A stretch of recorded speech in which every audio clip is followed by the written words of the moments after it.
79 The teachings of the Lord of the Second Coming. 3.4 The 400-year period of the divided kingdoms of North and South. Had King Saul accomplished the dispensation to build the temple during the 40 years of his reign, among the indemnity periods which he would have restored horizontally was Moses's 40-day fast, which had been carried out to recover the word, as revealed on the tablets of stone.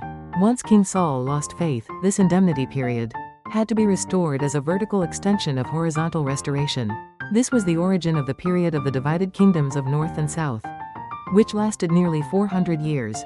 It began when the United Kingdom was divided into Israel in the north and Judah in the south, and it lasted until the people of Judah were taken into exile in Babylon.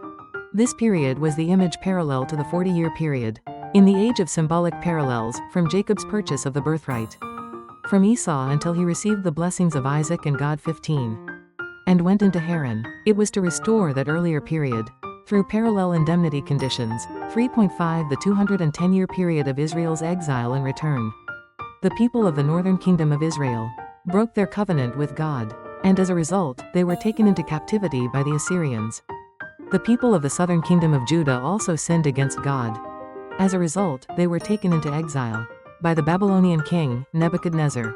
After they spent nearly 70 years as captives, Babylon fell to King Cyrus of Persia, who issued a royal decree liberating them.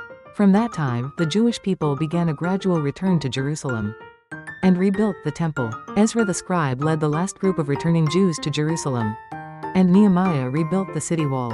Inspired by the prophecy of Malachi 16, the people began preparations to receive the Messiah.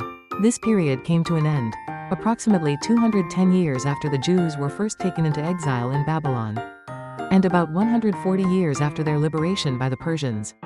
This was the period of Israel's exile and return. Had King Saul accomplished the dispensation to build the temple, one of the indemnity periods which he would have restored horizontally was the 21-day period when Moses was meant to lead the Israelites from Egypt to Canaan in the first national course. After King Saul lost faith and this dispensation failed, this indemnity period had to be restored as a vertical extension of horizontal restoration. The 210-year period of Israel's exile and return was set up for this purpose. This period was the image parallel to the 21-year period, in the age of symbolic parallels, which extended from the time Jacob received the blessing of the eldest son from Isaac until he returned to Canaan, and was to restore that earlier period through parallel indemnity conditions. It was to restore 3 7-year periods after arriving in Haran.